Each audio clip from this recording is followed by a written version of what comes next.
What's the word, y'all? It's St. Louis back again playing some more Wonderland. We left off fucking Gidget trying to kill my ass. Now we're running from her fan base. They're growing her loud above us. Let's get to it. And I glance up to see Gidget rabbit fans reaching and groping out the window. Some of them are already attempting to pull themselves out after us.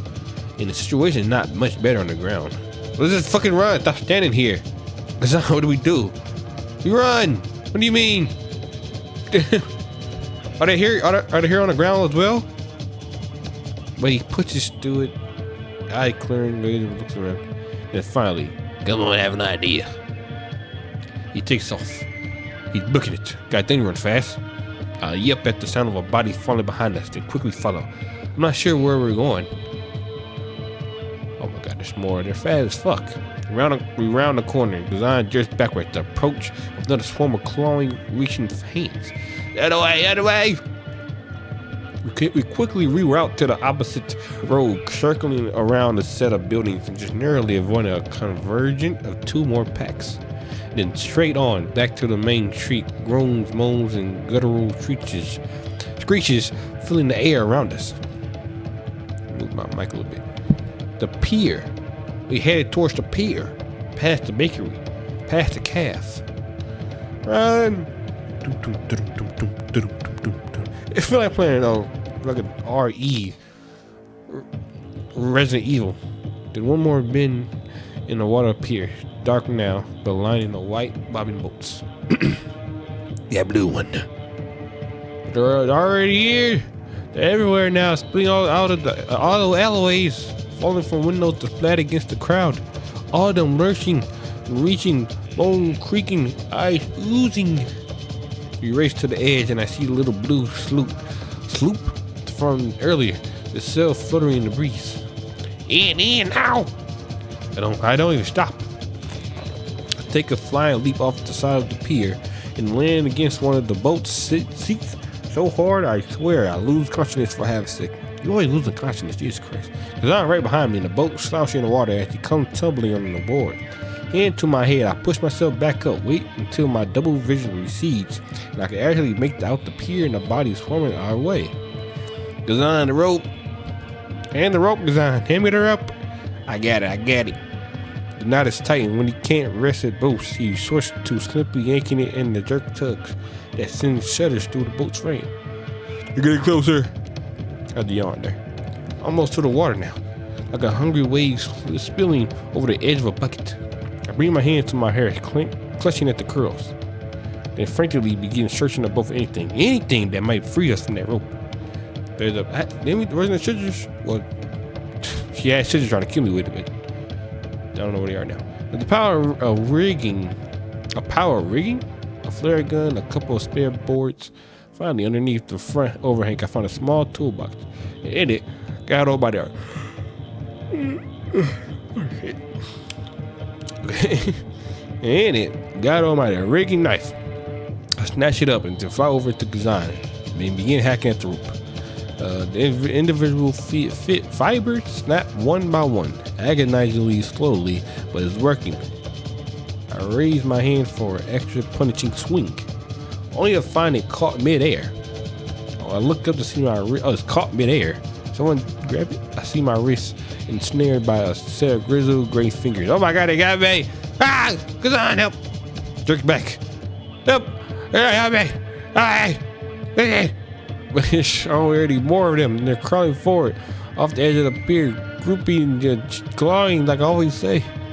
There's 3, 4, 5 set of fingers wrapping around my arm now, and I feel my feet start to leave the ground. They're strong as fuck. They're pulling me back. The god! Gazan!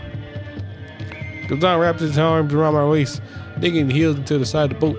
Let him go, you fuckers! Pain shoots through my shoulder and upper arm. They're gonna rip it off! I start to hyperventilate, heart beating out of my chest. I wriggle, ink, swat, desperately on my free arm as they pull. But even more, lashing on, before we a bridge of flesh from the pier toward the boat, and allow even more of the things to crawl across. I can feel their fingers dig into my hair, my scalp, scrape at my eyes and cheeks. Gazan groans behind me, and the pressure of my midsection builds as he clings to me tighter. Fuck, fuck, fuck! He jerks backwards. This time the force is so great it sends the boat reeling backwards, and the final remaining fiber of the rope snap. The boat breaks free, and the zombie latch onto me, get pulled off the pier into the water. I nearly go with him. Probably would have too if Gazan hadn't locked his legs around the upper side of one of the boat seats. I feel the arm loosen, fall away, and use the new freedom to bat frantically at the ones that still remain. Finally, the last one loosens his grip, and I watch the thing sink down to the inky blackness outside the boat. It's all I can do to sit there and breathe. I do not collapse right then and there. My knees feel like twin piles of goo. My arms and fingers tingle with swirling numbness. Gazan unwraps himself from my waist, sliding backwards down to the rear end. Jesus. I follow suit, sitting shakily on one of the seats. As I'm sitting there, as I'm breathing, shuddering, taking it all in, it hits me. Tears close my cheek, like a river leaking down my face. My shoulders rock, chest gasping, mucus oozing down my lips. I can't stop it. It's like someone's flipped the switch and now there's no going back. Gazan pulls himself up next to me, wrapping an arm around my shoulder. Shoulder! Cry it out. Just cry it out, baby boy. That's exactly what I thought I'd do. Get it? Why you have to try to rape me? Jesus Christ, try to kill me because I wouldn't fuck you? Insane. We float across the water all night. We try to stay awake at make sure this is not too loud. We try to stay awake at first, patch ourselves up, remain vigilant. But the weary, am I saying that right? Wiry tendrils of sleep are quick to descend. I curl up with my head on the pile of rigging. I don't want to start that yawning shit. He's annoying as fuck. Hugging my arm to my chest and hoping to all things holy that when I wake up, I'll be back in my bed. Although it would have been nothing but a horrible nightmare. But it's not. It's my reality. When I creak my blue eyes open once again, to take in the sun on the horizon, all I see is a wide swath of blue as far as the eye can see. We could take turns rowing with the spare boards lying at the bottom of the boat. I'm unsure if it does anything, but at least it feels more productive than sitting there twiddling our thumbs.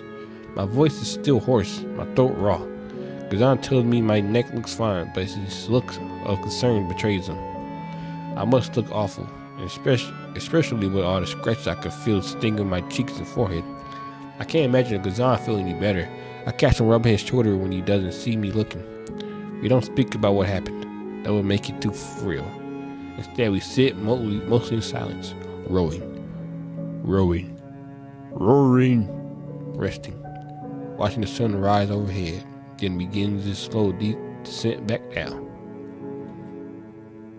You just own his boat forever? Where is everybody? Where's the land? I see rocks in the fucking painting picture. The sky had just started to turn a soft shade of pink when Gazan makes a noise. He points in the direction we're floating. Spires on the horizon. Land, ho! I smile in spite of myself. Thank fucking God. We're set to rowing now, anxious to be back on solid ground despite the fear of what might await us. Nothing could top what just happened at this point. Right? Please. Oh my God, the castle. The floating spires, am I saying that right? Turned out to be to attach to a castle. And as we roll closer, it looms all the larger. Soaring walls, great towers, twisting walkways, and glittering red peaks, surrounded on the outside by a wide mountain, and even further out by the red and orange roofs of a small castle town. Gazan wrestled between his teeth. Quite the hunk of architecture. Was there ever a castle here? I don't remember, but it's not saying much. A chew on the inside of my cheek. There's no flashes of memory here, not like back in the village. But we are quite a way from the cottage now. We might never have even come out here this far before. There's a scraping rumble beneath us and the boat slows to stop. We hit land. There's no dock or pier here. Instead, the lake simply glides us against the bank, almost like some kind of grassy beach. We hop out of the boat into the ankle-deep water and drag it the rest of the way. Not wanting it to get swept back out on the water least we needed for another quick escape. My feet squished inside my shoes. It's getting pretty dark now. I'm not too keen on walking around this place at night. Maybe there's a place to shack up in town. I simply not. A soft place to lay our heads would be a welcome respite at this point. So I lead us up the hill and in the direction of the building we saw earlier. It's not far. Already, I can see what look like fishing shacks just up the bend. And past that, a cobblestone road leading into the town proper. I pop my head into the open door of one of the shacks. No one's there. No one's traveling the road either. Oh my God. Sorry, y'all. It's almost eerily quiet. Ding dong, we don't home. No one's here. We follow the road towards what seems to be the center of town. More and more buildings lining our entire side. Lining our either side. But even here, the path remains empty and the windows of the buildings are dark. The only sound is the fountain in the middle of a square. Tickling, tickling, tickling. I know I got a bit of reputation, but I didn't think it was that bad. This feels so weird. I think that's pronounced fucked up. Yeah, you're right. I look to the left. Two buildings that look like stores sit silent and motionless, hastily scrawled, closed. Signs hang as Q. Redo that. Hastily scrawled closed signs hang askew from their doors. I look to the right. The dark windows of a small cafe stare back hauntedly. Its outdoor seating area devoid of life. I'm going to try something. Okay. He takes a deep breath. Because I know. I hasten to grab him. What? But suddenly, for some reason, making noise seemed like a really bad thing. The whole back of my neck is tingling. I tilt my head and strain my ears. Footsteps. Marching footsteps. Far away now, but getting closer. Woody died. I promptly yanked Kazan off towards the gap between two nearby buildings. We hunkered down into the shadow with our backs to the wall, waiting, listening. The footsteps are close now. Not in that rhythm. Sharpened whatever that word is, and perfectly in time. I already know who it is that's going to appear from around the building. A Babylon of rabbits marching to the square 2 by 2, ears jouncing, eyes twitching, and both smacking the ground in harmonized cadence. Jesus, it's the rabbits again! I press my back even tighter against the wall. The rabbits come to a synchronized stop in front of the fountain. It's not the same Babylon as before. That much I could tell. The leader at least doesn't seem quite as jumpy. Yes, I think the first group of rabbits we seen had like red on them. These got black cards. The rabbit in question procures a folded sheet of parchment from within his armor, unfolded, coughs and squawks. Sancticulaire Ellens, you are hereby under arrest by order of the king. You are to surrender yourselves peacefully. Failure to do so will be understood as treason to the crown, and we will be forced to use whatever means necessary to detain you. Another cough. He lowers the paper, looks around. The square is still empty. He scrawls and rolls his eyes. Church houses, he belts, and return the paper to the slut in his armor. The other rabbits set to motion immediately, each of them darting off towards a different house. They don't even bother knocking. They slam open the door with their shoulders and disappear inside. Their freezing, stomping seldom mixed with frightening yelps and screams. There are people inside.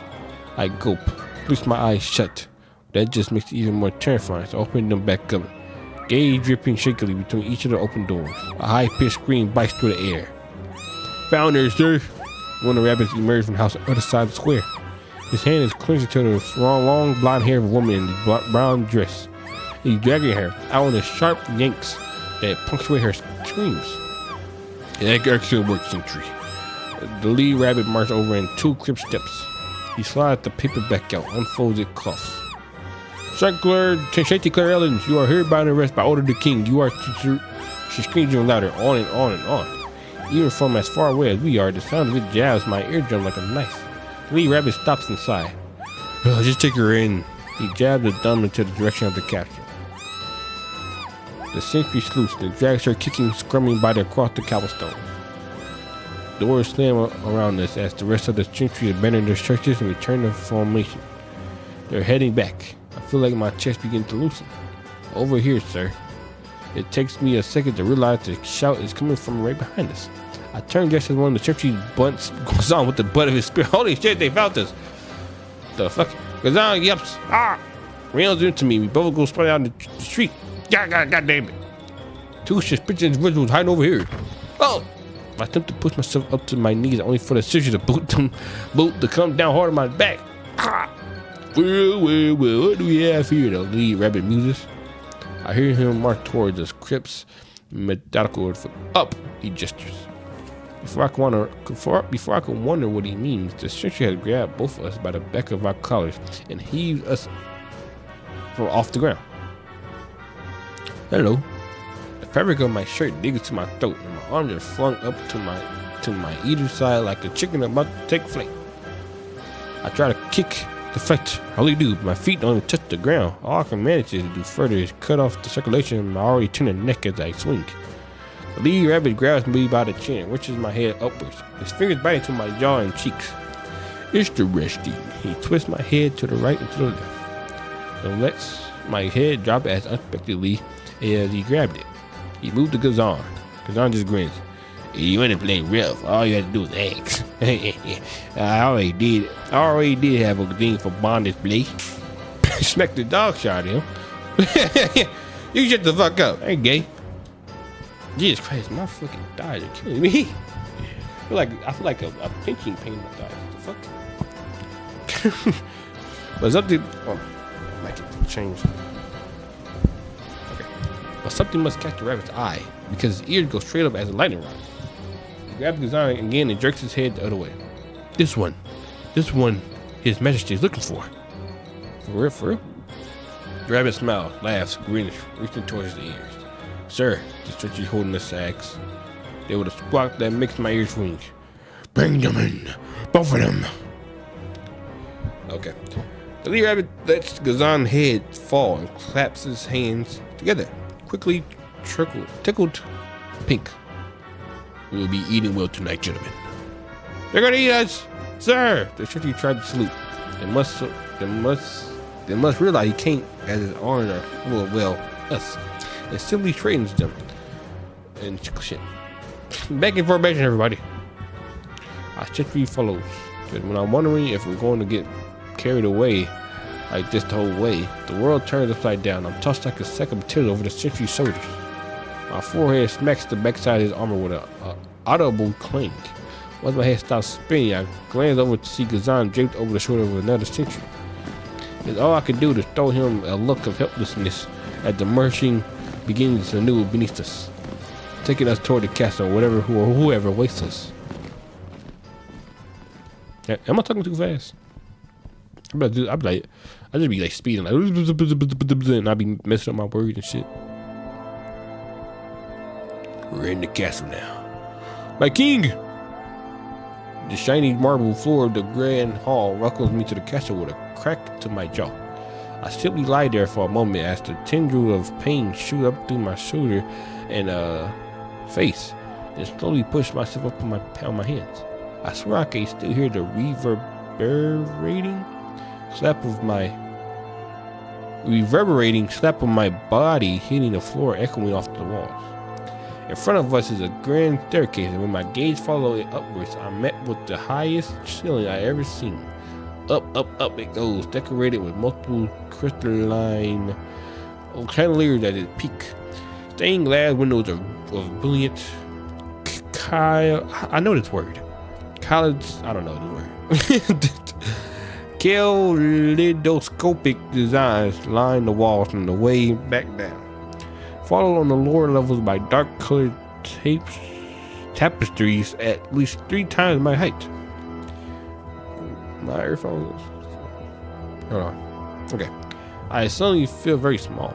Attention! The Zon groans and rolls over. Then pushes himself up to a seat. After having experienced this, that I can now say that getting thrown over your shoulder like a continental soldier is not the romantic fantasy I always envisioned. The fuck are you talking about? It's quite a moment. Then clapping? It's the king! From the far hallway, a small figure emerges, clapping his hands together slowly. Glad to see that mouth of yours haven't changed despite your newly regained visual acuity. Orlam! This fuck! Are you the one controlling the whole world? No wonder it's so evil. It's Orlam. Fucking Orlam. This bastard's the one who made our Wonderland shitty. No wonder rabbits are evil and so many monsters roaming around. This is because of this fuck. He wished to become king of this Wonderland? Sporting a I don't know what this is. A gaduddy as fuck crown. A red velvet cape with a white and black fur. And escorted on either side by a pair of over-embellished rabbit attendants. This bastard. I should have wished for that. My jaw drops nearly to the floor. John had to bring a hand to his mouth to stifle his laughter. He nearly chokes. What the fuck, Orlam? You look like the little child of Prince John and Madame Medusa. Orlam's face go red, clenching his fist. You, soft his smile. Must be so tired having walked all this way. I didn't walk all this way. They fucking jumped on us and fucking took us here. I pushed myself to my feet with a little wobble. It is a little bit. It's not so bad. Pretty regal, actually. I twitches. Thank you, Iggy. That's how he talks now. I should have known you of all people would be able to appreciate my work. I take a step forward for stability. Only for the nearest stranger to thrust his foot right into front of my. Jesus Christ! I didn't fucking hit before. I jerked backwards with a stumble that almost sent me back to the floor. No need for any of that. These are my guests. I want to treat them with nothing but the utmost respect. He glides towards us like Kate fluttering in the sentry pauses, but ultimately retracts his spear. Orlam tuts beneath his breath. He brings his hand up to fix my collar, brow rising momentarily at the side of my throat. Dear, you really are a miss, aren't you? What have you been through, you poor thing? I run a hand through my curls awkwardly. A lot. His hand goes to my cheek as he clicks his tongue. Come, I demand you cleaned up. Then we feast. Surely they'll have you better in spirits, no? They will. Gives my cheek a little clap with his fingers and throws the arm around my shoulder. Shoulder? Why in this game? Like, why I keep saying shoulder every time I see shoulder in the game? I don't understand. I mean, sure, I love food. Lazan huffs to his feet next to me, straightening his hat. Who died to make you king, huh? I don't know. I feel a long finger dig into the skin of my arm. Oh, I didn't say nothing mean to you. But he just smiles, that off-kilter smile of his, laughs. Every syllable is perfectly innuated with a identical gap between each and every smirk. What do you like to know? Bitch. So I'm king of the Wonderland now, huh? What a surprise. Alon sends us off to the baths, each with our own rabbit attendant. Our own incredibly dotting rabbit attendant. It's weird enough when my attendant helps me undress, but it gets exponentially, am I saying that right? Exponentially weirder the moment he guides me into the tub and begins screwing me down. You know, I can watch myself. The rabbit has my wrist in the air and is currently scrubbing the underside of my arm. Is it a girl rabbit? Gotta be a girl rabbit. If it's a dude rabbit, I'm gonna be mad. I'm complaining. Give this place 2 stars. His Majesty wants to ensure you're spotless. I could do that by goddamn self. Wash my own ass. Get off of me. Out of me. Get off of me. Get off. Once the cleaning has finished and it feels as though I lost about 3 layers of skin, I'm toweled off and dressed into a thick white robe. It's to the large vanity where my curls are blown dry and where I'm given a choice view of the state of my face for the first time. I grimace in the mirror. Purple and brown bruises form a circle around my throat, coming to a head just beneath my ears, and my cheeks are lined with red scrapes. Even my eyes look bad, dark and red and sporting twin black circles that stretch towards my nose. My attendant finishes brushing out my now frizzy hair, and I place my glasses back on my nose. Thankful their thick frame hide some of the damage around my eyes. There's a knock at the door, and another rabbit enters the room holding a neatly folded set of the clothes. It takes me a second to realize they're on my own. Wait, when did you? They've been clean and dry. They're perfectly pressed. I have no idea how. I could have been in the bag longer than 20 minutes. My attendant, of course, has no inclination of letting me dress myself. I raise my arms. He tugs my shirt over my head, smoothing it carefully over my front and back. Then tucks me into my pants and clinches the waist tight with the claps. My fear of doing something wrong and everything going to hell succeed.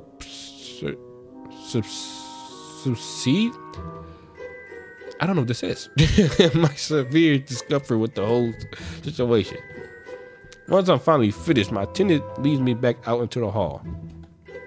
Kazan and his attendant emerged from the door on the opposite side at almost exactly the same time. He looked disturbed. Was that the weirdest fucking thing you ever experienced, or did they do something different to you? You mean with the bathing and everything? Yes. My guy definitely spent too long on my dick. It felt good at least. I mean, as long as you had a good time, Kazan, that's all that matters. I feel my face flush. I didn't really pay attention. Truth be told, I spent most of my time about with my eyes closed thinking of England. The bottom of the steps we turn and the rabbit takes us down. I don't even want to picture that. That sounds disgusting. The rabbit takes us down a grand corridor lined on either side with the Titanic-sized flags. Each one we pass is a darker shade of red, leading to a giant set of double doors at the end of the hall. 2 more rabbit attendants step to the side as the doors open on their own like magic, revealing an enormous golden ballroom. Looks amazing. And at its center, a long table piled high with some of the most opulent food I ever seen in my life. Plump roast, golden rolls, buttery pies, cake with more tears than I could count. And colors, so many colors, bright, vivid, all of it steaming hot. Sitting atop brilliant bronze tableware that gleams in the light of the chandeliers. There's even a real working fountain pumping out of what looks like a pink of liquid chocolate. The eyes practically bug out of my head. Next to me, Gazan makes the sign of the cross in front of his chest. Yeah, forgive me, Father, for I have sinned. It's King, my sire. A feast for the eyes, no? We spare no expenses. Not that we would need to. Gazan twitches. Do you have to do that creepy coming out of child's thing like some kind of fucking rodent? Lon just smiles, his already heavily lidded eyes squinting further into amusement.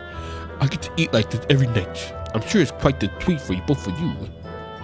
Yeah, we're really impressed with your ability to wish your way into power, pussy. He ignores him. Gentlemen, been too long. Can we just enjoy this evening of opulent together? The night is still young after all. Let's live like kings, or as close to as you two will ever get. Okay, Nick. Ooh. What the fuck is that? Like shit. Steaming hot shit. We sit on the either side of the table. More set of rabbit attendants squaring to ready our cheers. Orlam himself sits at the head of the table in an extravagant throne that looks like it could fit 5 of him inside of it. Or perhaps sits, and isn't the word, more like lounges. He leans back amongst the piles of cushions and blankets lying in the seat, chin balanced on his palm. Then raises his arm in the air and snaps. One of the rabbit's attendant waiting inside the far door darts over and places a golden wine glass in his outstretched hand, then immediately fills it. Orlam swirls it, takes a sip, glances at us. Both instantly watching him in awkward disbelief. He waves his hand in expiration. Eat! Eat it! Oh shit. Okay. I am hungry. Famished even. Haven't even had anything to eat since arriving here. Alright, yes. Reach forward, begin grabbing some of the best looking items off the table, filling up my plate. John snorts as he forks a giant slice of roast and rips half of it off with his teeth. You here got everyone whipped around here. I mean, what do you expect? I am the king. I do whatever I want and no one's gonna stop me. He takes another glop of his wine. It feels good to be respected for once. I spoon a dollop of buttery potatoes in my mouth. My mind goes immediately to the town outside and that woman we saw drag creaming from her house.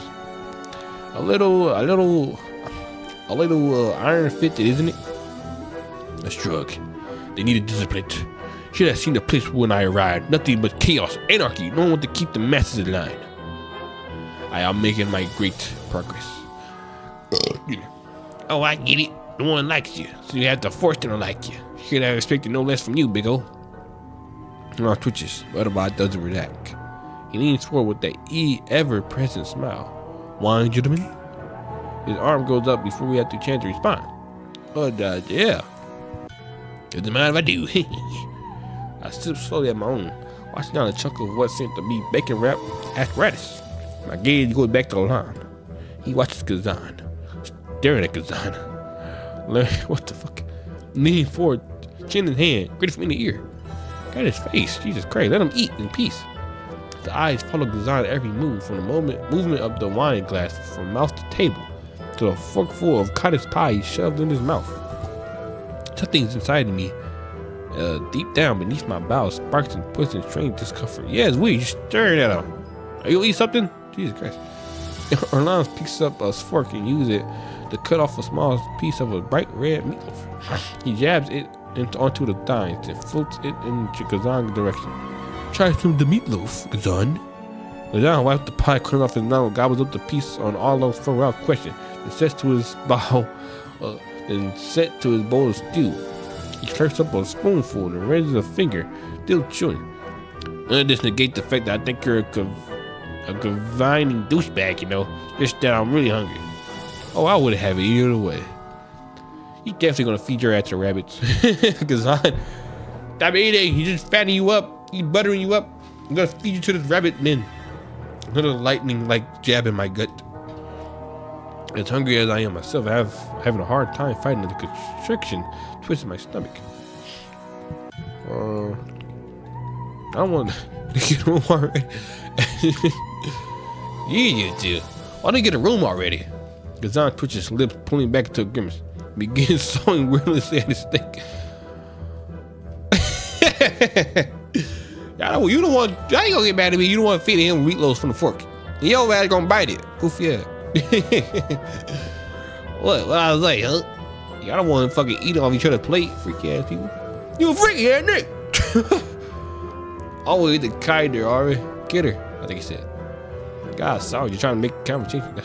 You just made a joke. That's not conversation. Whatever, I'm eating. Maybe you two wouldn't be at each other's throat all the time. At each other's throats. More like if this fucker would be such an obnoxious jackass all the time. Oh, so it's my fault. You're the one who thinks this shit smells better than anyone else's. What did I ever do to you, huh? Now Kazan spread to his feet. You exist it. You would never thought about that. You just tried to be. Okay, I thought you were gonna say it like you actually did something bad to him, but you said I don't like your presence at all. You just don't like you. God, holy fuck. I jerk halfway up and out the stairs, waving my hands. Let me just calm down here. We're eating. Let's just eat. I can't help but notice the nearest rabbit attendant had moved closer to the table. Kazan turned away with a huff. He slows back down to his chair, chewing slowly on the food still in his mouth. I throw a glance at Orlam.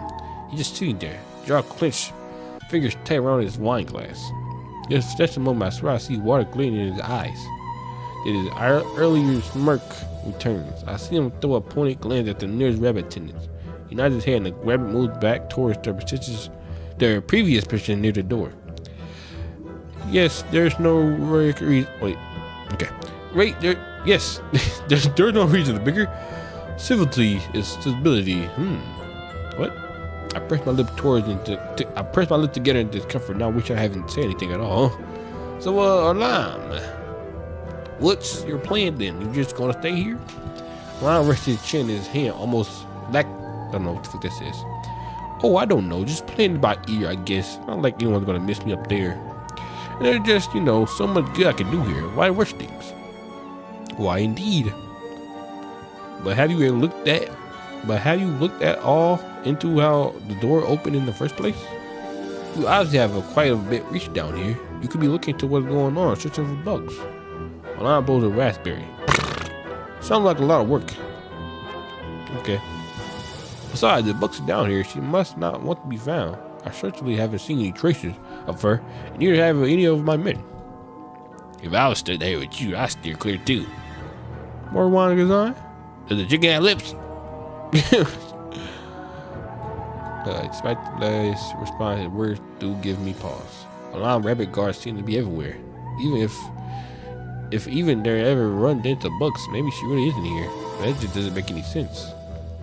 Something wrong, Izzy? Not enjoying your food? It's Iggy. No, it's not. Ugh, I don't know. I'm looking for bugs. I'm trying to find bugs, but there's shit happening. The game is good. Tiny tendrils of sweat are beginning to form on my forehead. It's not feeling super hot, I guess. Maybe I need to lie down for a bit. Of course. You've surely been through quite the ordeal. Taps his finger again. Guards, take Ignitus. What the fuck is this called? To the room we prepared. He needs his west. Two guards emerge from the main doorway. They march over and pull my chair away from the table. I stand up somewhat hastily and throw goes on and look over across the table. He's still chopping away happily. Gotcha with the letter, Eeks. Yeah, okay. Okie dokie. Sleep well now. Bye. I had it really starting to feel fuzzy now. Wet dribbled down the back of my neck and a cold chill sends goosebumps up and down my arms. The guards take me up multiple flights of stairs and my legs feel more jellified with each letting me reach. Jesus, carry me up here. Shit. I'm the guest. Finally, we turned down a hallway lined with ornately curved doors. They opened a second door on the left and beckoned me inside.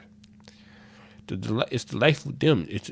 Okay, redo that. It's delightfully dim inside. Nothing but a fluttering candelabra. I don't know what it says. On the bedside table to light the room. Fix my mic. There we go. It's the key going back up. The mic goes. Okay. This is like slowly moving upwards. I keep tilting it down. I keep going back up somehow. That's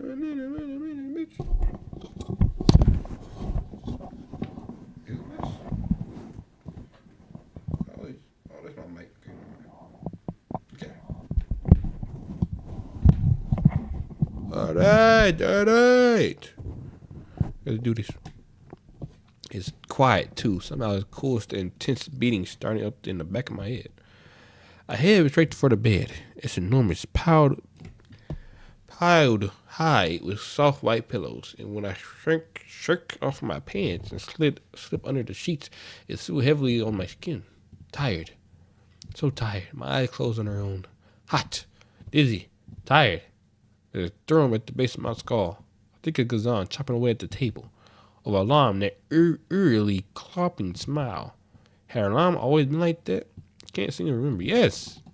Well, probably not always. Not like probably as a kid, but you seen him at the fucking party. He was like a crackhead, goddammit. Now he's even worse because he's a crackhead with powers. Mousy for sure, but Mousy? I said Mousy? Mousy for sure, but never so downright creepy. I could see him. I could see all of him. It's weird. Flashback? They're sitting at the table in the cafeteria. Carefully down their trays of hamburger, peas, and carrots. I'm next to Gazan, slurping quietly at his milk carton. He smiles when Gazan talks. Smiles harder than anyone because I'll make a joke. I'm still waiting in line for my food. I grab it, head toward the table with my friends. Hello, guys. Hey, he's here. Make room. Jesus Christ. Get your ass down here, Eggs. Jesus Christ. He's the fucking. Why you such a bully to no one aren't. Jesus Christ. Gazan's that asshole. Cause You really just hate Orlam for no reason. I'm standing there, looking at the vacated seats, looking at Orlam on the floor. Orlam returned the keys helplessly. Now sit there. Haha, Orlam, fuck you. I put the shot away. I don't say anything. Gazan wraps his arm around my shoulder with a laugh and launches straight back into the story he's been telling. On the floor, Gazan puts himself up on his bony little knees to reach his tray, face dark. He spends the rest of his lunch in silence. That's kind of fucked up. Now that was assholeish. Assholeish? It was assholeish. My stomach gargles. Maybe we were too hard on him as I'm talking too fast. Shit.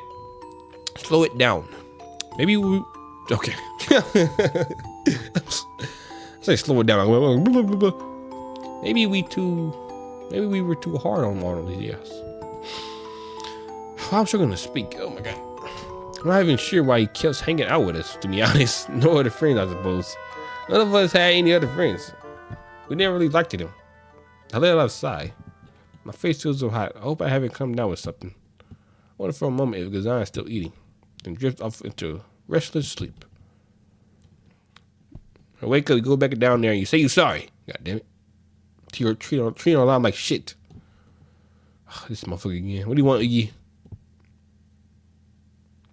What do you wish for more than anything else in the world? I don't know. Happiness?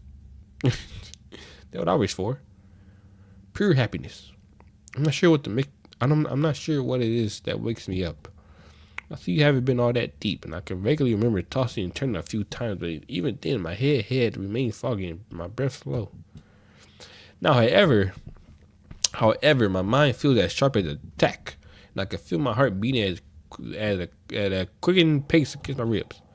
Open my eyes. The room is dark. The candle must have gone out at some point, but it's quiet, motionless, nothing. No one's there that could have woken me up. I stare at the ceiling. My forehead and cheeks are sweaty, and my legs feel restless. The strange feeling in my gut from digging is back. Not quite as pronounced, but still there, laying low, and everything so often sending twigs of anxious nausea up my stomach. I roll over, pause a moment, and slide my feet off the side of the bed and sit up. I reach for my glasses with my what? Oh, to will my heart to calm. I'm like, the fuck is that? Why is the will there? I reach for my glasses and will my heart to calm. This isn't working. I'm probably just anxious. Who wouldn't be after everything that happened? Maybe a short walk would help. Get some air, cool off a bit. I trudged over towards the chair where I left my pants in a crumbled pile and slouched down to put them on. I grimaced and turned up my nose. My mouth tastes awful. Maybe I could find the kitchen and get some water while I'm at it. I yawn and head for the door. The light of the hallway blinds me for a moment as I step outside. It's equally as quiet out here as it was in the room. And once I'm able to look around, I find myself alone. No guards, no attendants, just one long empty hallway with door after door after door. I wonder where Gazan is. Did they put him in a room next to mine? Another yawn. I start forward down the hall. I'm pretty sure I can remember the way downstairs. And back then, I'm sure there'd be someone I could ask for direction or even to get the water for me. The attendants certainly seemed willing to help. The hall opens up widely as it curls around to connect to the stairs. I trace my hand along the railing as I start down, taking it slow and easy, keeping an eye out for one of the rabbits. 1 flight, 2 flight. I make it to the bottom with still no sign of life. Up ahead, through the archway, I see the wide expanse of the great grand hall. I entertain the thought of calling out for someone, but ultimately decide against it. Somehow I don't want to hear what my voice would sound like in the midst of all that emptiness. I start for the hall, only to freeze. Footsteps. More than one. In fact, a whole lot of footsteps. But they're in the opposite direction, away from the hall and down a windowless corridor to my left. I blink in silence, chewing my bottom lip, then walk quietly, ever so quietly, down the corridor. There's a fork up ahead. Then I'll peek around the corner. I see the tail end of a Babylon. I'm gonna keep saying Babylon. A rabbit at the end of the long hall. They're moving away from me. In a few moments more, they disappear entirely down another corridor to the left. Interesting. I've forgotten about the water entirely by this point. The sparkle of unease in my gut has gotten stronger, and now it's pulling me down the hall after them. With a final glance behind me, I follow, silently, stealthily, but quick enough that I don't potentially lose them around whatever twists and turns await. I make it to the next corner, pause, then chance a glance. Nothing. They're gone. I pull back, furrow my brows, and check a second time. Still nothing. I pull away from the wall entirely and creep closer. There aren't any other forks or hallways to turn down. Just one straight track leading to the far wall. And yet they're simply disappeared. I scratch my head. Well, that was weird. I step toward the wall, placing my hand against the stone, but it feels solid, at least as far as I can tell. I give it a thrust slap. Then with a low rumble, it moves. Whoa! First, it moves backwards as though recoiling my touch. Then, with a grinding creak that rattles my jaw, it switches gears and pulls me off and away to the right, leaves behind a neatly stone tunnel in the wake. Guess that explains that. The tunnel appears dark at first, but I can see light further down. Despite my misgivings, I can't stop at this point. I'm way too deep. So I push forward into the darkness, one hand on the wall like some kind of grand well into the unknown. The first thing I notice is the smell. It makes my nose twitch, curl upwards. I don't even know how to describe it, like a stew that's been on the pot too long. Everything's starting to congeal. The further I walk, the stronger it gets, and plugging my nose doesn't help. It's in my lungs now. Coming back up through my mouth like a damn towel. I can't stop for a moment. It's starting to make me dizzy. But I'll wipe the clammy is it clammy or clammy? I think it's clammy. I'll wipe the clammy film of sweat from my forehead and neck and keep going. Lighter, brighter, hotter. Now the smell seems practically solidified and sticking to my skin. It's heavy in the air, pregnant in the droplets of moisture spinning in the walls. Lighter, brighter, hotter. Head's starting to spin, but I can see the tunnel open up just ahead. One more step, 2 more steps. The room beyond starts to take shape. 2 steps, 3 steps, 4 steps. Low flickering light stands almost right across the stark stone walls. Get out into the expanse. Out onto a balcony overlooking a cave of stem. The smell hit me like a punch to the gut, and I feel myself starting to wrench. Retract, Cody said. But even the smell doesn't compare to what I see when I look over the edge and into the room below. Cauldrons. They're making potions down here. I had no idea, but they're huge and round and filled to the brim with thick red boiling sop. More and more than filling with the room. Bubbling, swirling, rolling in many dark, thick clouds of greasy steam. I only have to wonder for a split second what's in the cauldron before I see it. An arm. A human arm, protruding from the boiling muck and hanging limp over the side of red, swollen blisters. I reel back. I can't breathe. I can't think. My body feels numb. The fuck? My gaze jumps from cauldron to draw cauldron. I see more naked besides bobbing up and down, an errant hand or foot sticking out above the frothy soup. Long dark hair curling in the water. My knees nearly give, and I have to lean hard against the railing to keep from crumbling to the floor. This is my slaughterhouse. I spin around. Ah! Okay. I got lost. Where the bathroom at? I was looking for the bathroom. Orlam stood at the entrance to the tunnel. His hands spread wide in the show of pride. Though some might prefer, whatever the footer says, a bit terror, a bit fancier, wouldn't you say? Okay, I stepped back against the railing. What are you? I mean, I thought it was pretty obvious. I'm evil. I need to feed my people somehow. I also need to deal with the rebel rousers. Why not kill 2 birds, 1 stone? You can't eat people, can you? I don't know. They taste good. Little salt on them. You surely didn't seem to have a problem with it earlier tonight. I ate people. Well, it tasted good, so maybe you can't eat people. Like people stricken to their sockets, my blood run cold. I think back to our meal in the ballroom. Beef roast, the meat pie, the bacon. What? I throw up. Orlam watches in disconcern. Once because the convulsing in my stomach stopped, I rise back up shakily, vomit dripping from my lips and down my chin. You're sick. Well, you know what they say about glass houses. What? The flickering light The flickering lights colored his face red and stem. You know I was going to leave you out of this. This is a matter between me and him after all. Ooh, John? But well, you had to go stupid and find this place.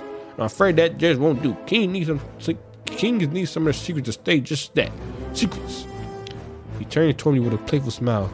I take a step backwards. 1,000 alarm bells going off in my head. Where goes on? Probably just waking up, I imagine. I pushed toward the railing, eyes searching the room frantically. And then I see him, far off to the right, laying on the floor, surrounded by a circle of guards. Gazan! Orlam begins walking toward me and I spin around in a panic. Plead with him. I had to stop Orlam. I had to convince him against this matter no matter what it takes. The only way out of this. Rather than backing up as he likely expects, I dart forward and grab the collar of his shirt. You little fuck! You gotta stop, beat your ass! Lift him up on the toes, his face practically against mine. Orlam, listen to me, please. Orlam, his eyes blink in surprise. I know things haven't always been great between us. This isn't the way to do things. My mind flashes to Gazar. Go, Gidget. My mind flashes to Gidget, her face, her eyes when they turned on me. Wrapped and distorted and brimming with irrational rage. So much rage. This place, it does things. It done something to you, but you can fight it. I had to blink from our alarm. The lips curled back into a smile. Done something to me? What do you mean? It made you eat? Well, you already was a creep, so I don't know. All nigga did anything to you. But Gidget, it has. In that instant, I see his gaze go towards something behind me. Before I have the chance to even think about turning around, something crept on down my hair, snapped my head, my neck, and my entire spine backwards and away from my line with a shutting crack that sent my glasses flying. I don't move. I can't move. I'm paralyzed. My neck, my back, my pussy, and my crack. I'm looking backwards, forwards. What? My back is tight. Can't breathe. All I can do is stare helplessly up toward the ceiling in the face of the rabbit whose hand is still clenched around my curls. My hands slide away from Orlam, who fall back down to his heels. He gives a little shake of his head, dusts himself off, straightens his hair. I probably should have warned you about that. These men of mine can be very protective if anyone gets close to me. Makes them do silly things like snap people's necks. Open my mouth to say something, but all that comes out is the awful wrenching noise. It's the strangest feeling. There could be so much pain. Oh no, should be pain, but I don't feel anything. I'm still alive. What the fuck? Just tightness. Everything is tight, shaking, wrapped, warped, like a vent clapping. What the fuck are you saying? Orlam walks around my side, taking me from the rabbit, and cradling my upper half that dough mid-dip on the dance floor. Oh, holy shit, look at my face. He dropped to his knees. Look at Orlam's eyes. I slowly stare at him, head cocked backwards and jaw gaped. The world is starting to warp and spin. Don't worry, it'll all be over soon. Then the corner of his mouth curl upwards. He bites down on his lip in glowing glee. I'll make sure you're given the finest care by our chef. No! He leans his head down right next to my ear now, even as everything begins to fade. After all, I always wanted to know how you taste. What the fuck? No! It's all you hear. You bastard. Damn it. Unfortunately, it was cooked. Yeah, I know. It tasted great. Ugh, fuck you. I know I tasted good, but you ain't got to eat me. Alright.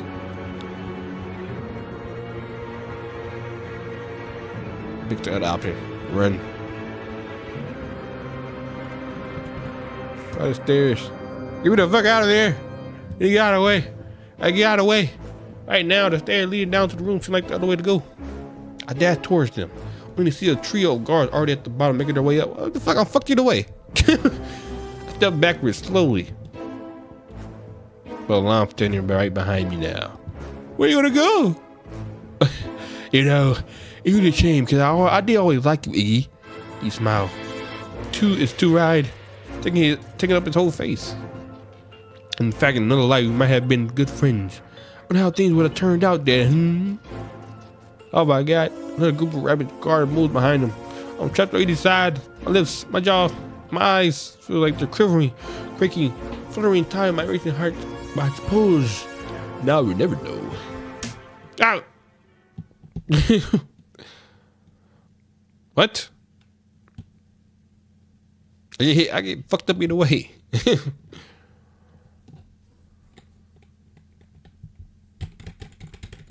Hello? Ah! What's that noise? The first thing I feel when I begin to come is there's something clenching itself. Is it supposed to be clenching?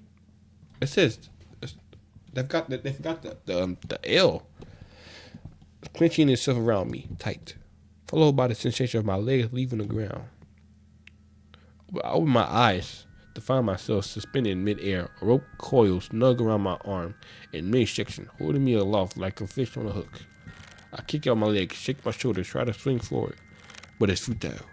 All I do is knock the breath out of my lungs and tire myself.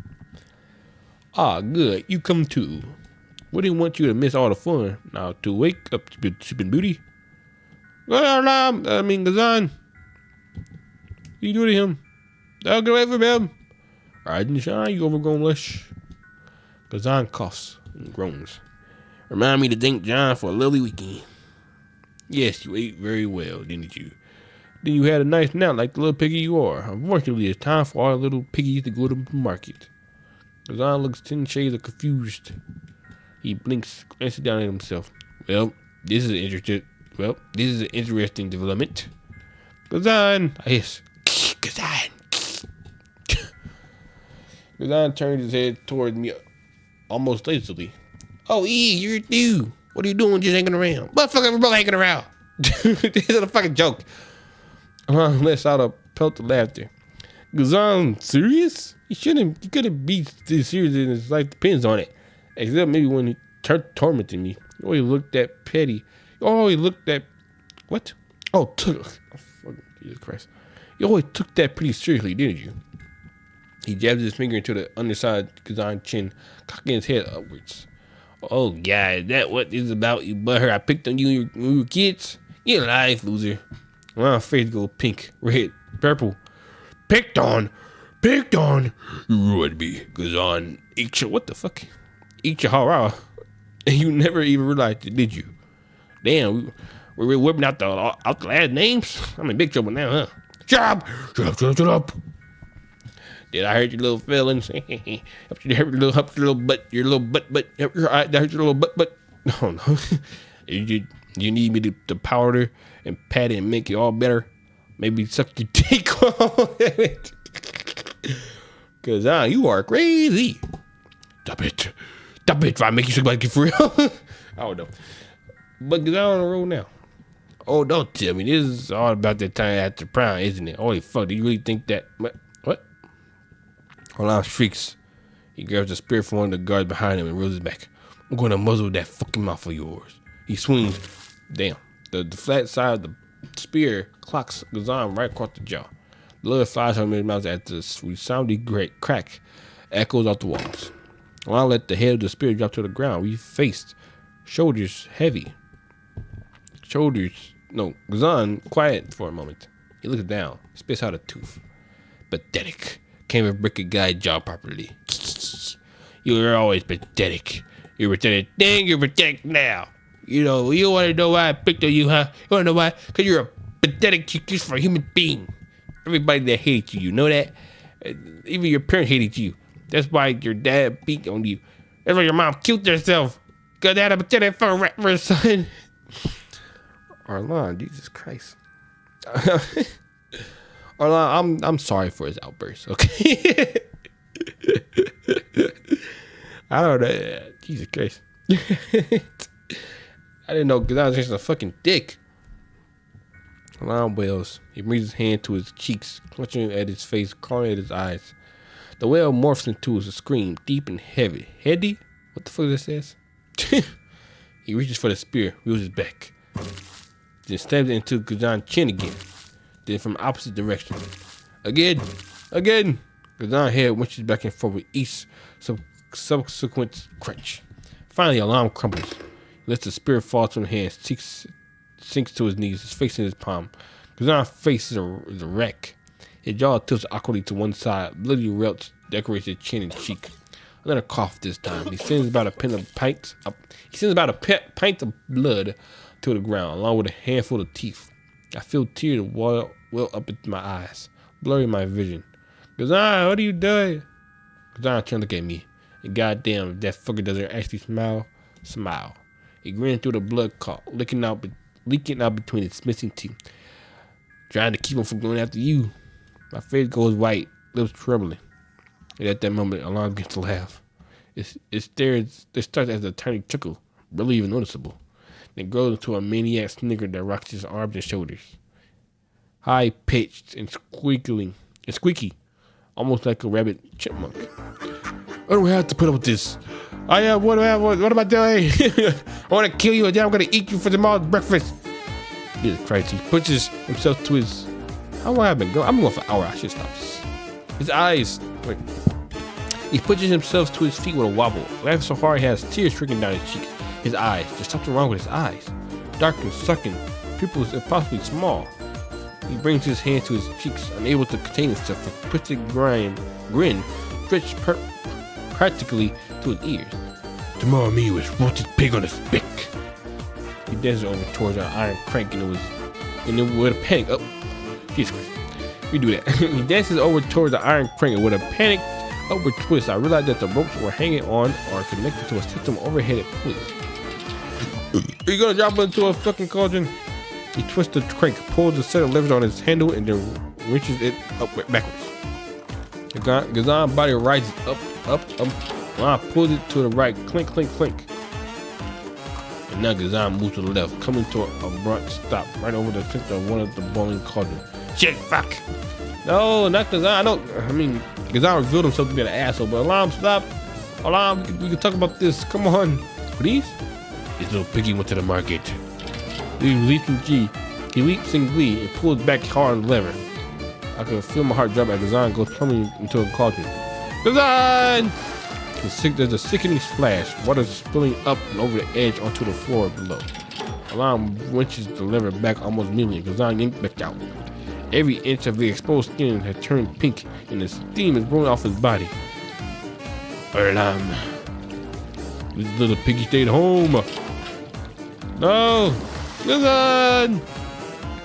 Just keep doing it. Hear him struggling to breathe, throat gasping, chest rasping. His skin that turned a brilliant shade of red and raspy. I need to do something, anything. Orlam, I need to go to the bathroom. Say anything. You're going to die. I put my hands side to side, looking for something, anything. There's nothing, just cauldron after cauldron after cauldron. Beyond knows, Orlam. I hate to end the video now. And beyond knows, Orlam and the Babylon rabbit guards. Ugh. We're dead. This little piggy had a roast beef. He just stuck him in there again. Don't look this time. That's when I see it. The cartoons. Either because it was a rush job or Orlam and his men had no idea what they were doing. They're actually pretty precariously structured. They're held up above their roaring fires by nothing but 4 wooden planks, one on each side, without any sort of additional support. If even one of those planks were taken away, I don't have time to wonder if it will work or not. I start swinging. There's a cauldron not too far on my left boat, and with a little bit of momentum, I may be able to reach the closest plank. Here goes on getting pulled out of the water. He gasps, stutters. His breathing sounds like it's being wrenched across sandpaper. Right there. Swing. The little piggy had none. Got focus on him. Come on, I got this. I reached out my foot. Next swing over. I touched the plank. I just touched it. I licked it. I can reach it. Need more power. One more swing. 2 more swings. Going pretty fast now. Might be enough. I hear a long streak again. The Christian laugh just sending my heart into overdrive. This is a piggy went wee all the way home. Come on, I got this. My foot connects. Yes. There's a sharp snap and the plank goes spinning away from the cauldron. Everything suddenly goes fast after this. There's a heavy roll from the cauldron as it tips forward. The snap. The additional weight breaks the other planks. The cauldron falls to the fire with thundering crash and rolls forward, splitting out gallons and gallons of rolling and floating muck across the floor towards the group. Orlam screeched and jumped back at them in rushing waves. His rabbit guards followed suit, leaping back in fear. What are you doing, you idiots? You're wearing armor. Go stop him. Clean that up. But sir, it's hot fucking water. Iron is a heavily effective conductor of heat. Walking in the boiling water will kick our feet like miniature pills. Orlam clutched at his hair. You useless Lego Morse. I don't waste a second. I begin bouncing and kicking as hard as I possibly can, pulling, yanking, stretching the rope until one forceful jerk it snaps and goes tumbling to the floor. I land with a splat in the hot water and give out a breathing yelp. Nope! My arm and cheek burn with it, so high it makes my eye water, but I can't let it stop me. I roll toward the piece of wood, scattered from the fire and still burning and smoking, and slam my back straight into a particularly glowing remedy. Burn, burn, burn, damn it! I smell the coils of ropes singing, feel the heat transferring through it into my skin. I press down hard and begin wriggling, pushing out with my arms to snap the charred bit of rope. In the moment they break weak enough to break.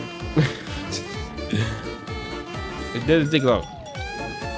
With a jagged rip, the fibers of the outer ropes come apart, which is enough for me to snake my arm out of the bindings, effectively pull the rest out. Then I'm to my feet.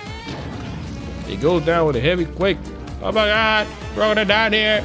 Orlam screams and stomps his feet, the rabbit's back up in front. Top of one more cauldron, and race toward the cauldron beneath Gazan, sin is spilling too. I can feel my feet burning to my soaking socks. What? I can feel my feet burning to my soaking socks and shoes, but I can pay them no mind.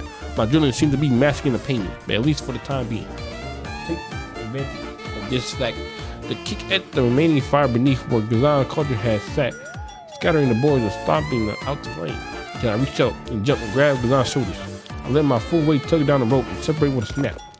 We fall to the floor with a giant smack. My head rings and I push through it. Already tugging at ropes clenched around Gazan's arm. Holy shit. You are fucked, buddy. Gazan? Gazan, buddy, wake up. Are you okay? He's cold. His skin is a deep red and thick, leathered. Spooches decorate his neck and chin and forehead. I feel myself sweating just in the steam spilling up and away from his body. Wake up, you fat fuck. Finally, he lets out a cough. When he cranks open his eyelids, his eyes had gone white. Iggs, do me a favor. What? Could you poke me with a toothpick? Cause I think I'm done. You fucker. I pull him up to a seat. He wobbles for a moment, but ultimately seems able to hold himself up. You've got to try to walk for me, okay? It's the only way out of here. I'm not leaving you behind. I stand up, grab his hand, then pull up beside me. He leans heavily against me. That's it, come on. I loop an arm around his back and begin to move, slouching through the layer of water on the floor. He manages to move his feet fast enough to keep up, but he doesn't seem able to do much. He got about half his weight on my shoulders. Stop him! Stop him! Shit. We're gonna have to buy us more time. I start for stairs as fast as I can, making a beeline towards each cauldron along the way. 1, 2, 3, they go down! Bowling the floor, I can't feel my feet anymore. My legs are screaming, my heart pounding. You only got a few minutes at most. I could hear all around screeching and yammering and babbling at the rabbits with the handle of his spear, but the rabbits themselves still refuse to go into the steaming water. Oh, what's the steaming water? Hey, fucking Maxwell! Jesus Christ, you did my last name too? Up, I tugged Gazan up the steps. I don't think I ever held someone so tight in my entire life. My body screamed with every step. My ears are straining for any hint of those iron boots racing up the stairs after us. I finally tugged Gazan onto the landing. And just before we escape into the tunnel, I catch the glimpse of rabbits splashing through the water down below. What the fuck? I threw myself into the tunnel, willingly begging Gazan to move faster. Come on, God, ride, you fuck. Yes, Greg, you're out the water now. I can feel tears of frustration bending up my eyes. And the tunnel ends and we fly out into the stairway into the main hall. I'm gasping for breath by this point. I hoist Kazan back up on my shoulders when I feel him starting to slip and stretch for the door through the sweat leaking down in my eyes. Come on, Kazan, come on, stay with me, buddy. I tug him toward the entrance, slam my hip against the door. It opens with a heavy squeak. It's enough for me to step the two of us out into the garden. Then I'm racing down the path, heart pounding in my ear, puffing, groaning in terrified exploration. Past the moat, past the empty guardhouse. I can see the little town up ahead through the pink glimmering of sun on the horizon. No good. You gotta go a different way. That'd be the first place they go. So I tug it off the path and away from the town, away from the castle, through the grass and through the trees. My lungs are burning, my legs feel like jelly, but I have to push on, because I'm slipping again, and his feet aren't keeping up as well as before. I had to keep moving, keep tugging. Come on, Kazan, stay with me. I spy a creek up ahead, quite tranquil, and next to it a large outcropping of boulders. I grit my teeth and powered through the last stretch, not stopping until we made it out of sight behind the rocks. I need to give out the moment I stop moving, and I sink to the ground, taking Kazan with me. Fuck. I lie there a moment, eyes closed, then checking Kazan, rolling him over and onto his back. His eyes strained and raspy, almost as though he's trying to breathe through a straw. His eyes are just barely cracked open. Kazan? Kazan coughed. His face was fucking awful. Bastard. Should have figured he'd find one last way to fuck me over. He pulled his lips up into a little half smile. Here, I was hoping I could get a good look at you at least one last time. Bite down on my lip, staring at his cloudy eyes. Here, come on. Jesus Christ, you're fucked. I pull his head into my lap because I don't know what else to do. Oh, damn it, this is nice. The best pillow a guy could ask for. I slide his hat off his head. It leaves miniature blister deviates across his forehead. I wrench and try to smooth down his arm. The twinge of guilt in my diaphragm. What are these words? Curling, twisting, eating away at my insides. I blink, and the Kazan in front of me is suddenly much younger. Even as hard as I try to block it from my mind, the memory still feels fresh. Almost like it's happened yesterday. Flashback. And that's why I ended here. Alright, y'all. That's it. See y'all next time. Damn, like an hour. Fuck. See y'all next time on our Wonderland. See ya. Hope this is the end somehow. Jesus Christ, God, it's been like 5 episodes of this. See ya.